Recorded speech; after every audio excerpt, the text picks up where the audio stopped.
akan tampil. Jadi kita akan membahas tentang bahaya Habib-Habib itu terhadap Indonesia, bahaya Habib terhadap Islam, dan bahaya Habib terhadap karakteristik pribadi orang yang mengikut pada alirannya. Nah, kita bahas tentang sekarang ini, bahas tentang masalah yang mereka timbulkan terhadap ajaran agama Islam. Jadi begini Baraya, kalau Baraya melihat aliran-aliran paling sesat di Indonesia, katakanlah yang jaringan Islam liberal, katakanlah Al-Zaitun, atau Ahmadiyah, atau Syiah, atau segala rupanya, aliran-aliran sesat itu tidak ada satupun di antara mereka yang berani mengganti nama Tuhan. Yang berani untuk menjadikan leluhur mereka itu sebagai Tuhan. Itu gak ada satupun di antara mereka. Kecuali Habib-Habib itu, Habib Ba'alawi itu. Jadi Habib Ba'alawi itu dengan pongahnya dan dengan santainya bercerita bahwa foto-foto leluhur mereka, kuburan-kuburan leluhur mereka itu bisa dijadikan alat untuk menyelesaikan hajat-hajat dan kebutuhan kita. Kalau ada permasalahan di segala apapun, Al-Habib Abdullah bin Al-Haddad bilang, maka hendaknya kalian berziarah ke kuburan. Dan kuburan kami itu semua bisa menyelesaikan segala permasalahan. Jadi kita butuh apa, minta pada makam, kita butuh apa, minta pada foto, maka mereka dengan istilah insya Allah itu pasti akan dikabulkan. Cuman kelompok mereka saja yang berani mengatakan ini.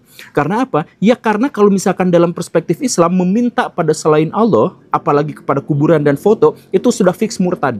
Kalau ada punya masalah galau gitu, masuk ke kamar, di kamarnya itu ada fotonya Habib Umar bin Hafid, berbentuk foto loh. Dia itu ngomong, ya Habib Umar, aku ini masalah ya omong ini segala macam. Selesai bicara, keluar dapat solusi. Jadi kelompok paling sesat sekalipun, katakan Baraya mau nyebut kelompok mana, Ahmadiyah, kelompok mana, Lia Eden gitu, gak ada satupun yang punya doktrin bahwa mereka itu akan masuk surga dengan lihat atau minta bantuan pada foto atau hajat-hajatnya diselesaikan karena datang ke kuburan leluhur mereka, gak ada satupun. Dan bahkan mereka yang secara eksplisit berani mengatakan bahwa ketika ada mukibin yang dikubur kemudian ditanya malaikat mungkar nangkir siapa Tuhanmu, maka mereka menganjurkan jawabannya adalah Habib Anu bin Anu bin Anu, maka itu masuk surga. Jadi nama Tuhannya, siapa nama Tuhanmu, dijawab Habib, maka itu masuk surga. Hanya mereka yang bisa mengatakan dan berani mengatakan itu. Ini saudaranya ditanya sama malaikat, man rabbuka? Apa jawabannya? Habib Abdullah Al-Haddad. Tuhannya ditanya sampai Tuhanmu Habib Abdullah Haddad ini orang. Ditanya lagi, man nabiyuka? Habib Abdullah Al-Haddad. Man kiblatuka? Habib Abdullah Haddad. Semua pertanyaan dijawabnya satu, Habib Abdullah Haddad. Dengan hal itu karena kecintaan yang mendalam kepada Habib Abdullah Haddad, Habib Abdullah Haddad kasih syafaat. Datang ruhnya Habib Abdullah Haddad dikasih syafaat itu orang. Nah, jadi ini bahayanya terhadap Islam itu sangat besar Baraya, karena sendi paling dasar, paling esensial, yaitu ketauhidan, itu bahkan berani mereka langgar, apalagi hal-hal yang lain gitu. Jadi Baraya bayangkan, Baraya memasukkan anak-anak Baraya ke pesantren Habib-Habib itu. Tujuannya adalah agar mereka jadi orang yang baik, menjadi anak yang soleh, menjadi orang yang mendapatkan surga, dan lain sebagainya. Tapi sirna seketika karena masuk pesantren mereka malah menjadi murtad. Ketika mereka disuruh meminta-minta pada kuburan, memohon-mohon kepada foto, dan kemudian mengganti nama Tuhannya dari Allah Subhanahu wa Ta'ala berganti menjadi Habib Anu bin Anu. Sebegitu bahayanya, ya itu ada pada level akidah yang tidak ada satupun aliran paling sesat sekalipun yang berani mengubah nama itu. Itu yang pertama. Kemudian yang kedua, mereka itu berani mempersulit dakwah Islam dengan merusak syariah. Nah, saya pernah mengemukakan di beberapa episode lampau dan saya ingin tekankan lagi di sini. Saya tanya kepada Baraya, sebelum Pak Habib Rizik muncul di Indonesia, ulama manakah yang mempopulerkan kata-kata toksik, ancaman, intimidasi, dan kekerasan fisik terhadap orang lain? Saya tanya kepada Baraya, ulama mana di Indonesia yang menyampaikan kalimat-kalimat toksik, intimidasi, dan melakukan kekerasan-kekerasan fisik terhadap pihak lain? Gak ada. Habib Rizik itu adalah pionir dan pelopor ulama toksik di Indonesia, sehingga bahkan siapapun pembela dari Habib Rizik itu sering mengeluarkan kalimat-kalimat toksik. Banyak yang mengkritik saya, youtuber-youtuber kecil gitu ya, yang menghujat saya membela Habib Rizik itu, dan kata-katanya gitu persis, kotor, kasar, tidak beretika, tidak beradab dan hal yang semacam itu gitu. Nah, inilah yang akhirnya mempersulit penyebaran ajaran agama Islam karena sejak saat Pak Habib Rizik itu muncul, ajaran Islam di Indonesia itu berubah. Dulu toleransi antar umat beragama tuh baik-baik saja. Sekarang perang. Mendatangi teman yang beda agama itu sekarang udah menjadi masalah gitu. Gitu kan? Bermain dengan orang-orang yang beragama beda itu sekarang udah menjadi masalah gitu. Dan itu munculnya sejak kapan? Sejak Pak Habib Rizik. Makanya cek sebelumnya. Ada nggak yang seperti itu? Nggak ada. Nah, jadi akhirnya apa? Orang-orang yang berusaha menyebarkan ajaran agama Islam itu disulitkan. Karena apa? Karena resistensi terhadap Islam menjadi menguat. Jadi sekarang mau menyebarkan ajaran agama Islam, mau menyampaikan bahwa Islam itu adalah kasih sayang dan sebagainya, udah tidak lagi bisa dipercaya gitu. Karena apa? Ya karena Pak Habib menormalisasi ulama-ulama yang akhirnya jadi toksik. Sekarang banyak, alhamdulillah ya, sekarang banyak ulama-ulama yang kata-katanya kasar, yang kata-katanya toksik, yang mengintimidasi pihak lain, dan itu tetap disebut sebagai ulama. Padahal kan sebenarnya dalam hadis Nabi jelas orang yang suka mengumpat dan berkata kasar itu bukan orang Islam. Itu tegas, hadisnya tuh eksplisit seperti itu. Tapi ya diabaikan, ya hadis saja diabaikan Baraya. Sehingga apa? Sehingga kita itu umum mendengar orang-orang muslim itu mempersekusi pihak lain, umum mendengar dan melihat umat muslim itu berkata-kata kasar untuk menjatuhkan dan menjelekkan harga diri orang lain. Itu umum sekarang. Jadi ajaran tentang rahmatan lil alamin, ajaran yang berbuat baik kepada manusia dan sebagainya itu sekarang tidak lagi dikenal, yaitu gara-gara Habib itu. Nah, kenapa Habib-Habib itu sampai bisa mengubah ajaran Islam, mengubah akidah Islam, mengubah syariah Islam, mengubah dakwah Islam? Simple, sederhananya mereka menggunakan 3 jurus. Yang pertama, mengaku sebagai keturunan Nabi. Yang kedua, mengklaim bahwa keturunan Nabi itu pasti suci dan pasti maksum. Dan yang ketiga adalah siapapun yang mengkritik mereka, maka mereka menyebutnya sebagai iblis atau awam. Jadi kalau misalkan Baraya mengkritik habaib gitu ya, pasti Baraya itu, ya kalian itu kan awam, gak ngerti apa-apa gitu kan. Ketika mereka dawir ke sana ke sini menceritakan tentang rantai emas yang turun ke langit, kan mereka menjawabnya apa? Waduh, kita sekarang jangan banyak bahas-bahas karomah sebab orang-orang awam yang tidak mengerti akan menjelekkan kita. Mereka tuh menyebut kita tuh awam kalau kita tuh gak percaya sama dawiran-dawiran mereka. Mereka tuh akan menyebut kita iblis kalau kita tuh berani mengkritik mereka. Umat Islam mulai gaya, mulai mengkoreksi Habibnya, mulai mengkoreksi Habibnya, mulai mengkoreksi ulama-ulama dari anak cucu Nabi Muhammad SAW. Orang yang seperti itu mirip dengan iblis. Bahkan nama iblis pun mereka bawa-bawa gitu. Padahal kan nggak izin dulu sama iblis. Itu masalah yang kedua. Bahaya yang kedua. Kemudian bahaya yang ketiga, Baraya, mereka itu mempropagandakan kebodohan. Al-Hamid ngeluarin rantai emas dari langit. Jadi gini, suatu kali Habib di Indonesia itu ditanya, kenapa Habib-Habib itu nggak nulis kitab, nggak nulis buku? Kemudian mereka menjawab, kami tidak menulis kitab. Jadi secara eksplisit mereka sudah menjawabnya ya, mengkonfirmasi bahwa mereka tidak menulis kitab. Tapi yang mereka cetak adalah aulia-aulia, adalah wali-wali. Sehingga di Tarim, kota kebanggaan mereka itu, tidak ada satupun laki-laki yang baru tumbuh kumisnya kecuali dia sudah menjadi wali. Nah, itu klaim mereka. Itu kan sebenarnya pembodohan luar biasa. Ya jelas pembodohan lah.